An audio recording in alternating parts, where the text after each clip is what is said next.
Hello दोस्तों, good morning. देखिए, आज से अपन स्टार्ट करते हैं। मैंने बोला था जैसे कि आपसे कि आपके लिए मैं ऑनलाइन मैथ पढ़ाऊंगा यूट्यूब पर। तो आज से अपन लोग स्टार्ट करते हैं और मैथ पढ़ेंगे। और मैंने ज़्यादातर बच्चों से पूछा था कि बताइए आप कौन सा चैप्टर पढ़ना चाहोगे, तो सभी ने ज़्यादातर बताया था कि सर परसेंटेज पढ़ाइए, आप परसेंटेज से स्टार्ट करते हैं। तो देखिए, मैं आपको परसेंटेज पढ़ाता हूँ, ध्यान रखना। आपको बिल्कुल बेसिक से लेकर के चलेंगे और कंसेप्ट सारे के सारे क्लियर होंगे, इसके बाद ही मैं क्वेश्चन आपके लिए कराऊंगा। तो देखिए,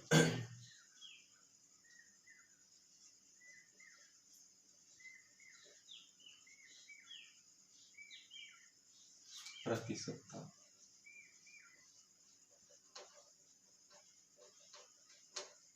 परसेंटेज, ठीक है। तो पहले अपन इसमें कंसेप्ट क्लियर करेंगे कि होता क्या है परसेंटेज। जो भी इसकी रूपरेखा क्लास होती है, जो इसकी रूपरेखा बनती है, वो सारी की सारी चीज मैं आपके लिए बताऊंगा। बिल्कुल जीरो लेवल से चलेंगे, ध्यान रखना, जैसे कि आप लोगों को पता है। देखिए, तो परसेंटेज होता क्या है, आपको आप जानते हो कि सर परसेंटेज को इस वाले साइन से डिनोट करते हैं, इस वाले साइन से डिनोट करते हैं। और जब भी ये प्रतिशत का चिन्ह होता है, और जब भी ये प्रतिशत का चिन्ह होता है, किसके बराबर होता है, 1/100 के बराबर होता है। कितने के बराबर होता है, 1/100 के बराबर होता है। देखिए, 1/100 के बराबर होता है। अगर मैंने आया आपसे किसी ने ही पूछा कि बताइए प्रतिशत क्या होता है, तो आप लोग या कभी भी ऐसे ही बताते हैं कि सर 20%, ये परसेंट है, ये 10%, और ये आपने कहा 5, ये प्रतिशत, ये प्रतिशत है। लेकिन अगर मैंने आपसे पूछा कि बताइए प्रतिशत क्या है, तो आप क्या बताओगे इस चीज के लिए। समझिए यहाँ पर कि देखिए, आपने ये देखा है कि 100 पर कोई मान ही तो प्रतिशत कहलाता है। सरल सी डेफिनेशन है, एकदम सिंपल सी डेफिनेशन आपको याद रखना है इस चीज में। अगर आपसे पूछे कोई कि बताइए परसेंटेज क्या होता है, तो आप क्या कहोगे इस चीज को कि सर 100 पर कोई मान ही तो प्रतिशत कहलाता है। तो यहाँ पर जैसे कि अपन ने ये 20% है, इसको अगर फ्रैक्शनल वैल्यू में रखेंगे, इसमें देखिए पहली चीज क्या ध्यान रखना है कि 100 पर कोई मान है तो प्रतिशत कहलाता है। और दूसरी चीज ये ध्यान रखना है कि जब जब परसेंटेज हटता है, आपको पता है कि परसेंटेज का जो साइन है वो 1/100 के बराबर होता है। अगर देखिए 20 है, ये 20 है, तो 20/100 हो जाएगा, और यहाँ से 20 से कम 20 और 20 5 100 हो जाएगा। मतलब जो 20% की फ्रैक्शनल वैल्यू है वो 1/5 होगी, ठीक है जी। अगर ऐसे ही मैंने 10 के लिए लिखा तो 10 बटे कितना हो जाएगा, ये 100 हो जाएगा, और 10 से कम 10 और 10 धाम 100 हो जाएगा आपका। तो इसकी 10% की जो फ्रैक्शनल वैल्यू है वो 1/10 होगी। अगर मैंने कहा कि 5% है, तो यहाँ से 5 बटे आपका 100 हो जाएगा, और 5 से कम 5 और 5 से अपने इसको काटेंगे तो कितना हो जाएगा, 1/20 आपका आ जाएगा, ठीक है। तो आपने ये देखा कि सर जब जब परसेंटेज हटता है बटे में 100 आता है, जब जब परसेंटेज हटता है बटे में 100 आता है, ठीक है जी। तो इसकी फ्रैक्शनल वैल्यू अपन ने बनाई।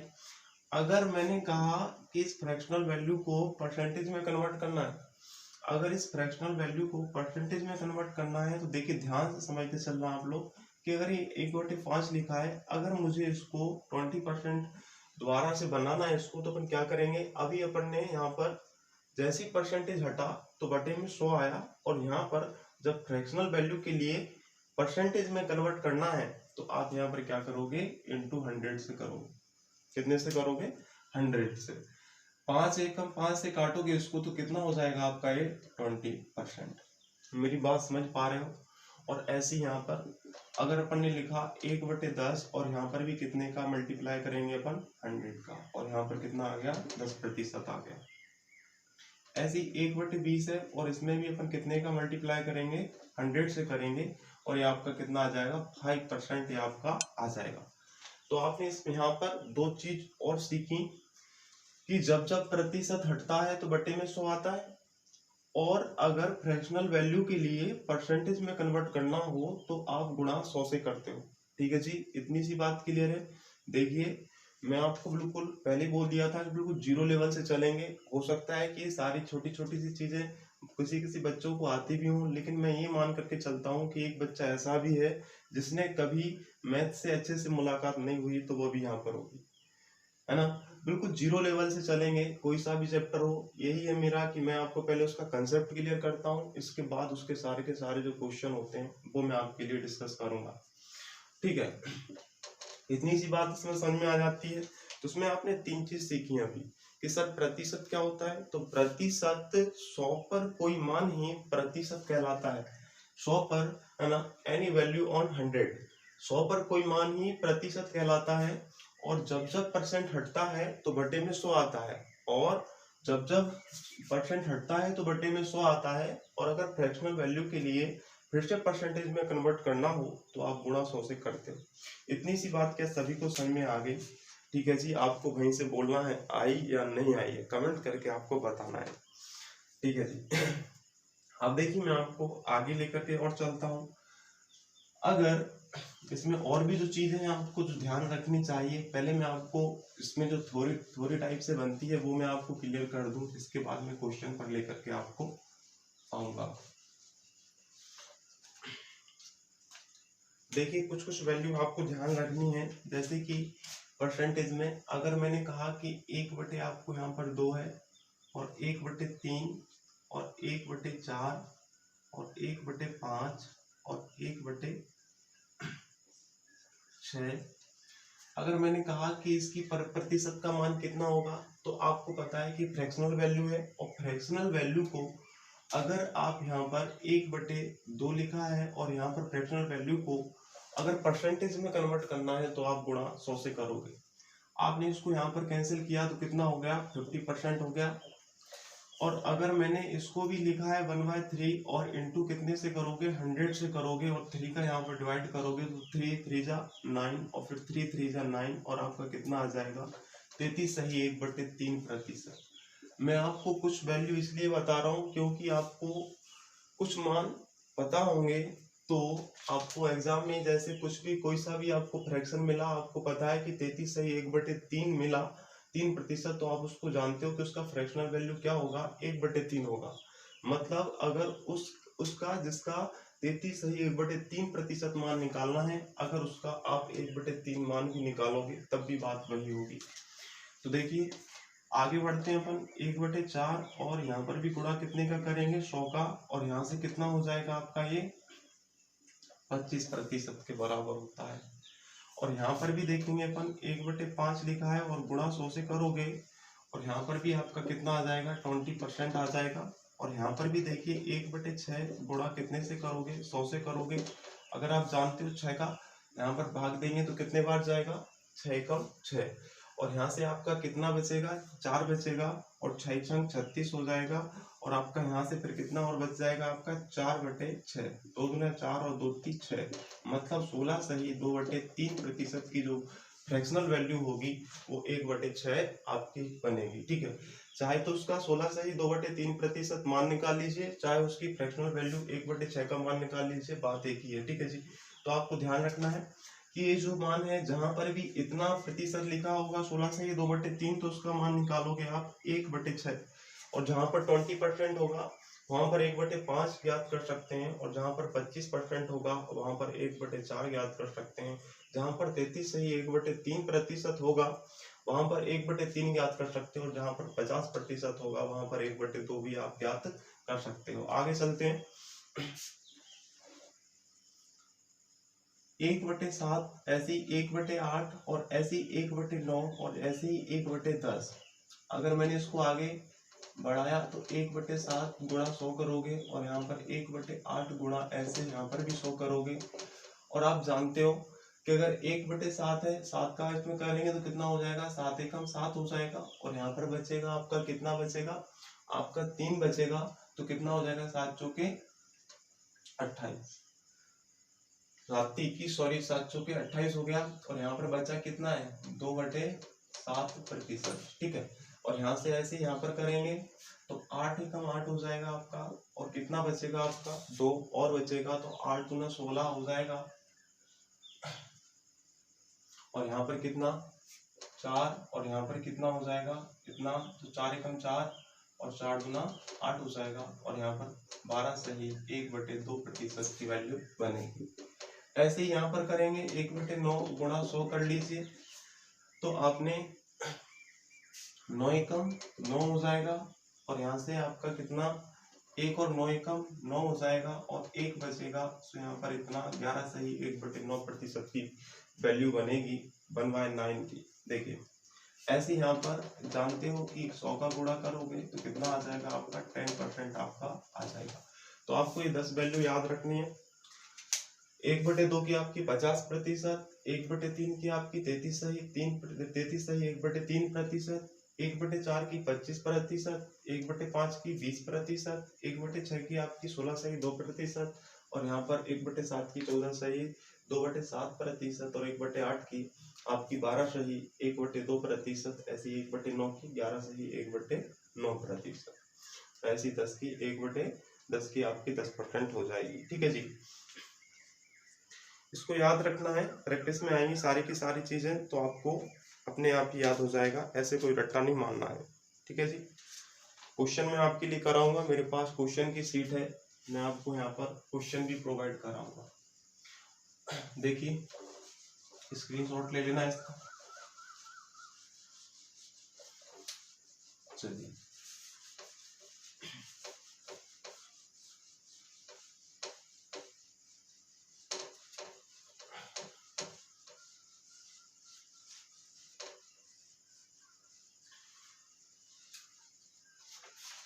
देखिए, अब जो इसके लिए नेक्स्ट कंसेप्ट आपको ध्यान रखना है वो क्या रखना है आपके लिए कि मैं आपको सिंपल सी चीज़ें बता दूं। देखिए मुझे पता है कि कौन सी चीज़ कहाँ पर यूज होती है और इम्पोर्टेंट है और कहाँ पर नहीं होती है, तो देखिए तो बस ध्यान से आप समझते चलिए, यहाँ पर देखिए और अच्छे से उसको चीज़ों को समझते चलिए। देखिए मैं जो कंसेप्ट आप तक पहुँचाने की कोशिश कर रहा हूँ, पहुँच जाए तो बता देना। देखिए अगर मैंने कहा आपसे सिंपल सी बात, कंसेप्ट जो है, अगर मैंने कहा कि 1 रुपए में 2 पेंसिल लेकर के आते हैं आप, 1 रुपए में 2 पेंसिल लेकर के आते हैं, तो मैंने कहा 4 रुपए में कितनी पेंसिल आएंगी, 4 रुपए में कितनी पेंसिल आएंगी। सिंपल सी बात मैं पूछ रहा हूं और आपको ऐसा लग भी रहा होगा कि सर क्या पूछ रहे हैं, छोटी छोटी सी बातें हैं लेकिन छोटी छोटी बातें बड़ी काम की होती हैं। देखिए अगर अपन को ऐसा दिया है कि 1 रुपए में अगर 2 पेंसिल लेकर के आते हैं तो 4 रुपए की कितनी पेंसिल आएंगी। आपने क्या किया यहाँ पर कि रुपए के नीचे रुपए को लिखा है और पेंसिल के नीचे यहाँ पर पेंसिल का मान भी माना है। आप जानते हो कि 8 आएंगी, लेकिन अपन इसको कैसे ज्ञात कर सकते हैं, इसका यहाँ पर गुणा करेंगे, इसका यहाँ पर करेंगे, क्रॉस मल्टीप्लिकेशन करेंगे।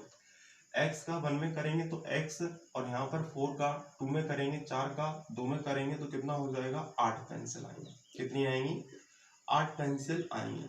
मैं आपको समझाना ये चाहता हूँ इसमें कि कभी भी जो आपको चाहे तो वो यूनिट में भी वैल्यू दी हो सकती है। अगर उसने बोला है कि 1 रुपए में 2 पेंसिल लेकर के आ रहा है तो 4 रुपए में कितनी लेकर के आएगा, तो आपने पेंसिल ज्ञात कर ली। यहाँ पर अगर मैं ऐसे ही पूछ सकता था आपसे कि बताइए 1 रुपए की अगर 2 पेंसिल आ रही हैं, 1 रुपए में 2 पेंसिल आ रही हैं तो बताइए 8 पेंसिल कितने रुपए की आएंगी, तो यहाँ पर भी हो जाता। और इनका क्रॉस मल्टीप्लिकेशन करने से भी और भी सिंपल है कि इनको ऊपर नीचे इनको और आमने सामने भी कैंसिल कर सकते हैं। ठीक है जी, देखिए आपको पता है कि तब भी हो जाते हैं, तो यहाँ पर 2 1 जा 2 2 4 जा आपका 8 हो गया और इसका यहाँ पर मल्टीप्लाई करोगे और इसका यहाँ पर तो कितना हो गया आपका 4 आ गया। ठीक है, तो सिंपल सी बात है। अगर ऐसे प्रतिशत में कोई सा ही मान है, अगर मैंने कहा कि 20% के बराबर इतना है तो बताइए 100 के बराबर कितना है, तब भी अपन उसको ज्ञात कर सकते हैं। अगर मैंने कहा कि बताइए 20 के बराबर इतना है तो 120 के बराबर कितना है, तब भी अपन इसी वाले मेथड से ज्ञात कर सकते हैं। तो एक कंसेप्ट है, छोटी छोटी चीजें हैं जो आपको समझनी है, पूरे मैथ में कहीं ना कहीं ये यूज होती हैं, इसलिए आपको इस पर ध्यान देना है। देखिए मैं अगली चीज जो आपको समझाऊंगा उसको भी समझिए।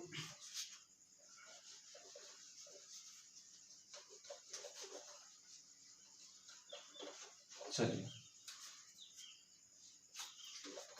आप लोग कमेंट करके मुझे बताएंगे कि वीडियो में चीज़ें समझ में आ रही हैं कि नहीं आ रही हैं, वो सारी चीज़ आपको बताना है मुझे। देखिए, अगर मैंने कहा, दूसरा कंसेप्ट अगला समझिए इससे, अगर मैंने कहा कि किसी चीज़ में 20% की कमी हो जाती है, क्या हो जाती है, कमी हो जाती है।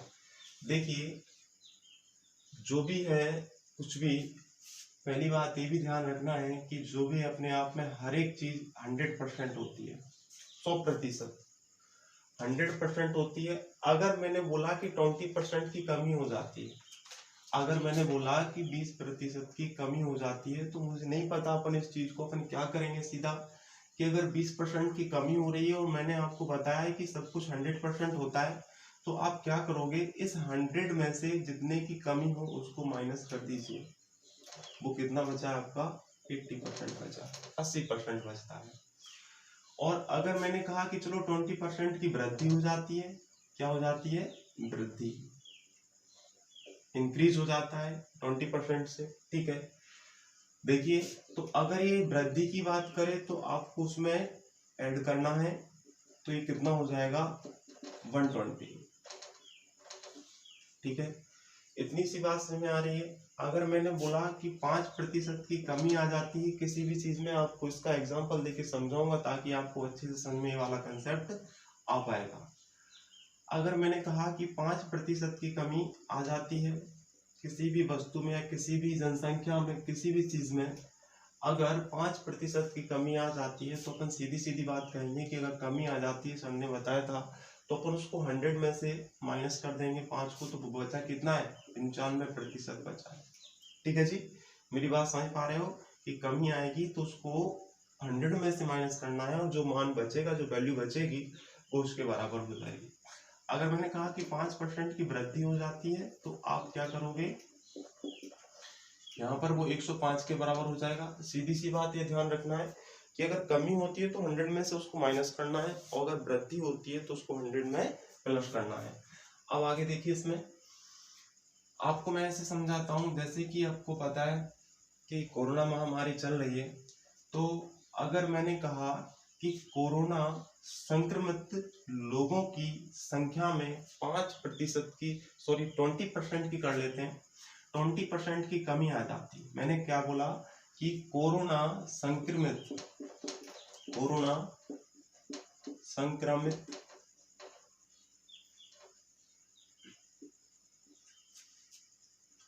में कितने की कमी आ जाती है, 20% की कमी आ जाती है।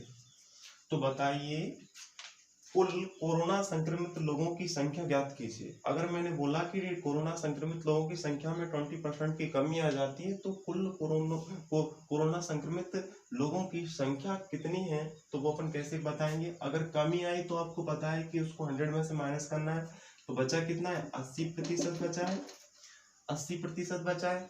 तो अपन कहेंगे इस चीज को कि 80% के बराबर, और मैंने कहा कि अगर 20% की कमी आ जाती है तो उसकी जनसंख्या यहाँ पर 80,000 बचती है। कितनी बचती है, उसकी संख्या 80,000 पेशेंट बचते हैं यहाँ पर, और अपन ने ये लिख लिया।